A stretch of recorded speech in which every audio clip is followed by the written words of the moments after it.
Bonjour à toutes et à tous et bienvenue à tous les fans de football, j'espère que tout le monde va bien. Vous le savez, dans une semaine, il y a la finale de Copa del Rey 2025, un match ultra important, le troisième classico de la saison, toute compète confondue. Et aujourd'hui, j'avais envie de sortir un tout nouveau concept, en tout cas en partenariat avec le sponsor de la vidéo, qui est donc Match en Direct, que je vous présente juste après. On voulait faire non pas un avant-match ou une analyse d'actualité ensemble sur le classico, d'ailleurs vous inquiétez pas, il y aura bien un avant-match complet la semaine prochaine, juste avant le match, et il y aura bien sûr le débrief à chaud comme d'habitude. Mais aujourd'hui, avec Match en Direct, on vous propose un concept dans lequel vous pouvez participer dans les commentaires, c'est-à-dire de faire le 11 combiné Real Madrid-Barcelone en fonction de vos préférences et pourquoi pas aussi des performances que l'on a vues depuis le début de saison. Il y a une seule règle à respecter, c'est de faire au moins une équipe avec 5 joueurs, soit du Real ou du Barça, et 6 joueurs avec l'autre équipe. Comme ça, vous n'avez pas 9 joueurs du Barça, 2 joueurs du Real, vous n'avez pas 7 joueurs du Real et 4 joueurs du Barça.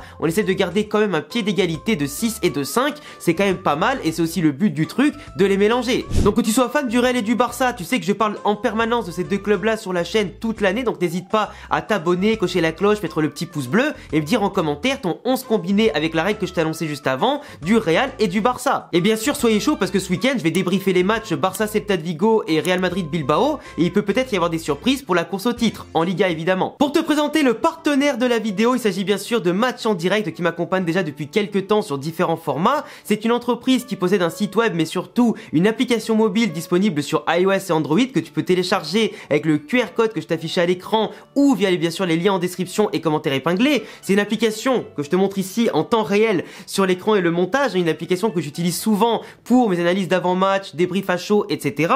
qui te permet notamment de voir tous les résultats des différents sports comme le foot, le basket, le tennis, le rugby, le volley, la Formule 1, etc. Mais pour se concentrer sur le football, t'as tous les matchs en direct, tous les matchs en préparation à venir, tous les matchs déjà terminés où tu as accès notamment aux statistiques en temps réel, à plein d'informations qui te permettent d'avoir les analyses, l'actualité toujours au top. Par exemple, bah tiens, on est en train de parler, tu vois, de Real Barça, on va aller voir un petit peu ce que fait notre ancien madrilène Karim Benzema, match Al-Fateh à l'Ittihad, parce que tu vois que tu as aussi accès à tous les championnats du monde entier. On a surtout, tu vois, actuellement les buteurs qui sont en place, t'as les remplacements pour la raison, donc pour la blessure, les pénaltys manqués, t'as les statistiques complètes déjà sur les compositions des deux équipes, où c'est très fluide, ergonomique en tout cas pour passer d'une équipe à une autre, et c'est vraiment intuitif pour se retrouver partout facilement.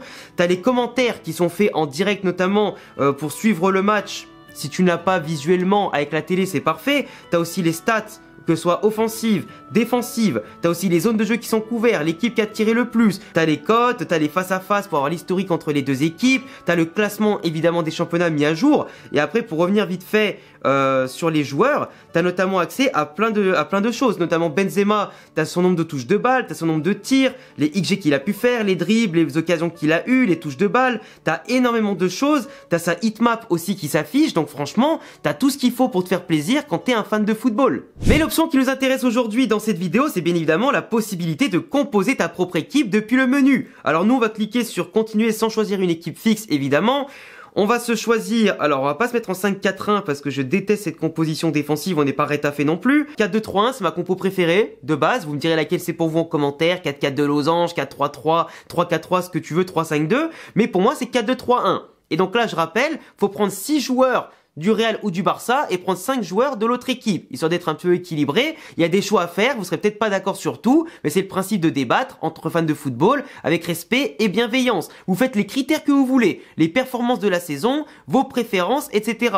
Moi je vais essayer de faire un mix entre performance et préférence, tu vois, comme ça au moins je vais essayer de faire l'équipe la plus équilibrée possible et la meilleure possible avec ces deux critères là. Alors déjà au cage, désolé, j'adore Chesney, hein. Il fait une très bonne saison au Barça, mais je peux pas mettre un gardien dans mon équipe qui fume 15 paquets de clopes par jour. On va quand même prendre Thibaut Courtois, qui reste quand même le meilleur gardien du monde malgré qu'il soit abandonné à tous les matchs par la défense du Real, et malgré ça il fait quand même énormément d'arrêts et il a les meilleurs réflexes, et pour moi ça reste le meilleur gardien du monde. C'est tout, il y a pas à tergiverser je pense.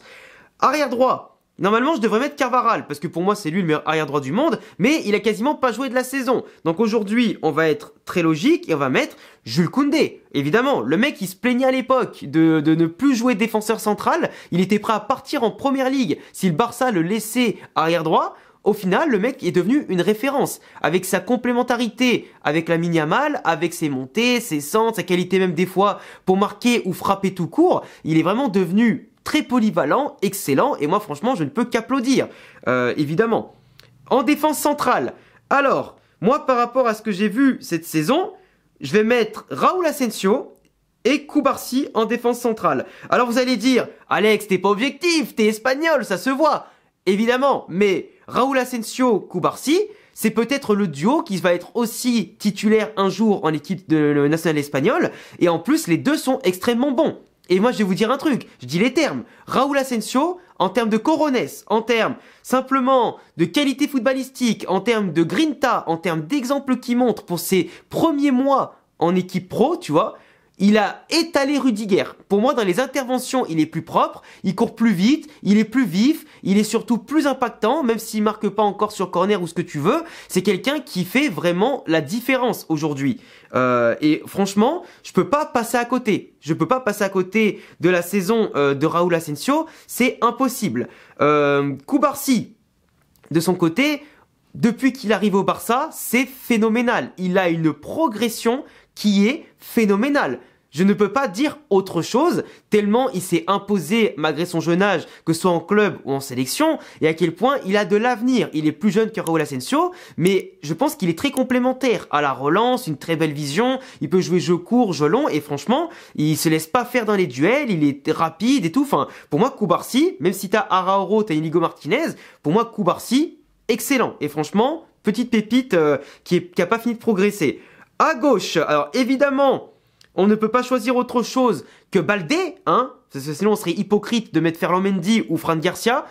Baldé qui a une progression énorme et qui n'a pas encore sa place en sélection, parce que t'as déjà Cucurella, t'as Grimaldo évidemment, mais aujourd'hui, Baldé par rapport à sa vitesse, sa projection, sa qualité technique, il comble parfois des lacunes sur son positionnement dans les duels ou l'espace qu'il laisse dans son dos à force de trop monter, mais franchement, sa progression, elle fait plaisir. Milieu de terrain, alors là franchement, il y aura peut-être débat, mais pas grave, je vais mettre Pedri, évidemment. Pedri, parce que pour moi, pareil, c'est un peu comme Rafinha, dont on reparlera sûrement après, mais pour moi, c'est le joueur qui aujourd'hui, peut-être, fait le plus de bien, en tout cas, au football. C'est celui qui traite le mieux le foot aujourd'hui. Donc, qu'est-ce que tu veux que je te dise? Qu'est-ce que tu veux que je te dise? T'arrives à un moment donné où Pedri, c'est un artiste. Le mec, il perd pas un ballon, il distribue, il fait la diff, et surtout, malgré qu'il state pas, on le met homme du match. C'est un peu la lumière sur l'homme de l'ombre, Pedri. Donc à partir de là, qu'est-ce que tu veux dire à un mec comme ça? Beaucoup le comparent à Xavi et Iniesta, à plus ou moins juste titre, mais honnêtement, si on arrête ces comparaisons un peu débiles, Pedri, à part entière, c'est un véritable monstre et il l'a pour marquer une époque. Le Real Madrid ne l'avait pas pris à l'époque quand il avait fait les tests, etc. Mais je peux te dire qu'aujourd'hui, ils doivent s'en mordre les doigts, mais allègrement en fait. À ses côtés, je vais mettre Jude Bellingham parce que pour moi, Bellingham, c'est clairement le leader avec Fede Valverde au Real Madrid. Mais Bellingham, tu vois, vous le verrez dans la composition, pourquoi je le mets pas en numéro 10 en soutien des attaquants, parce que j'ai prévu un autre joueur à sa place, mais globalement, Jude Bellingham et Pedri, entre deux marathoniens, deux mecs qui traitent très bien le ballon, deux mecs qu'on voit comme des rivaux, qui peuvent totalement marquer une époque, hein, parce qu'ils ont à peu près le même âge. Jude Bellingham, il a été élu meilleur joueur en Allemagne, il a été élu meilleur joueur en Liga la saison dernière, il a été dans les meilleurs buteurs, il atteint des stats de passes D et de buts fantastiques, et en plus pour sa première saison au Real Madrid, il était juste à un poil de cul avec la finale de l'Euro de prendre le Ballon d'Or, à seulement 20 ans. Et pour moi, même si Pedri, statistiquement, ne fait pas ou ne fera sûrement jamais ce que fait Bellingham, qui lui est plus dans l'ombre que dans la lumière que l'ombre par rapport à Pedri, mais en tout cas, les deux sont exceptionnels, sont complémentaires, et que tu sois fan du Real ou du Barça, c'est impossible de cracher sur des joueurs aussi doués et exceptionnels. Ou alors c'est que t'as rien compris au football. Tu peux apprécier l'un, même s'il n'est pas dans ton club, tu vois. Et donc cracher sur l'un ou l'autre, parce qu'ils ont des qualités hors normes, parmi ce qui se fait de mieux en Europe aujourd'hui, malgré leur jeune âge, ce serait débile de cracher dessus, évidemment. Donc moi, les associés, je rêverais que de ça, tu vois. Donc là, petit bilan, je suis à 3 joueurs du Real Madrid et 4 joueurs du Barça. Évidemment, je vais devoir mettre Lamine Yamal pour faire 5 joueurs pour le Barça. Lamine Yamal, évidemment, côté Real Madrid à droite, je pourrais mettre personne, parce que Brahim Diaz, même si je l'adore, ben il est pas régulier. Arda Güler il joue pas. Rodrigo il va être bon 12 matchs et les 14 autres il va rien faire, il va être invisible. Et malheureusement, ben je prends quelqu'un aujourd'hui qui me fait vraiment lever de ma chaise, c'est Lamine Yamal. Entre ses dribbles qu'il fait, il casse les reins, enfin il met au chômage des pères de famille, tu vois, c'est le genre de gars, malgré son très jeune âge, qui fait la diff comme si c'était un joueur all-time. Il a des bases aujourd'hui plus élevées que les stars qui nous ont bercés. Après, j'espère qu'il aura pas de blessure, qu'il ira loin, qu'il restera humble, mais vraiment, il y a beaucoup de choses à faire et à voir avec lui. Et je suis persuadé qu'il va remporter des ballons d'or, des Ligues des Champions à l'appel, et j'espère qu'avec l'Espagne, il nous ramènera la Coupe du Monde. Enfin bref.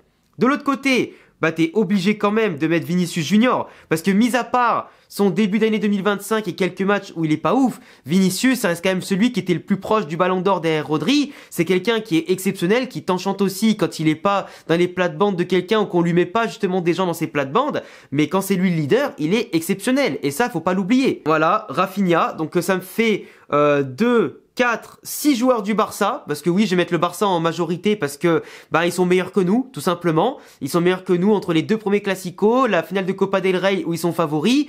En Liga, ils sont pour l'instant premiers. En Ligue des Champions, ils sont toujours en course. Donc cette année, il faut une meilleure saison que nous. Donc même si c'est moi le madrilène ici, je vais mettre 6 joueurs du Barça et 5 du Real Madrid.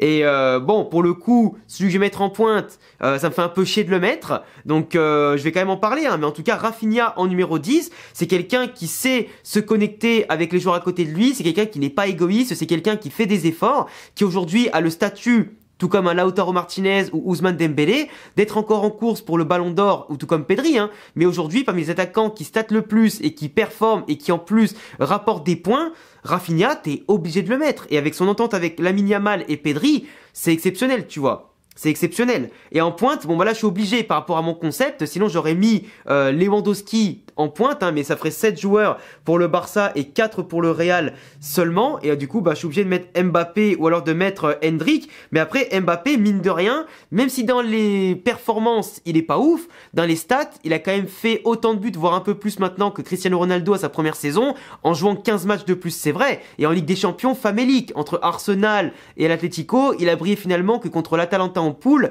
et contre City en barrage. Mais bon, par rapport quand même à sa première saison, statistiquement au Real on n'a pas mieux, et comme je peux pas mettre Lewandowski à cause de ma règle, je mets Kylian Mbappé. Enfin bref les amis, voilà pour mes choix, et je vous laisserai me dire en commentaire de 1 ce que vous en pensez, je vous laisserai me dire évidemment votre propre 11 avec les règles que j'ai imposées pour la vidéo, me dire ce que vous en pensez de tout ça, de ma vidéo, de ce genre de concept, si jamais vous voulez le revoir avec d'autres équipes, ou alors que je le refasse en fin de saison avec cette fois-ci uniquement les performances ou d'autres critères, n'hésitez pas à me le dire. Et je remercie encore Match en Direct qui nous a accompagné sur ce concept original et cette vidéo. Vous pourrez retrouver l'application via le QR code et bien évidemment en commentaire épinglé et aussi en description. Je vous remercie à tous, abonnez-vous, cochez la cloche, mettez le petit pouce bleu et à très vite pour de prochaines vidéos. Ciao les gars!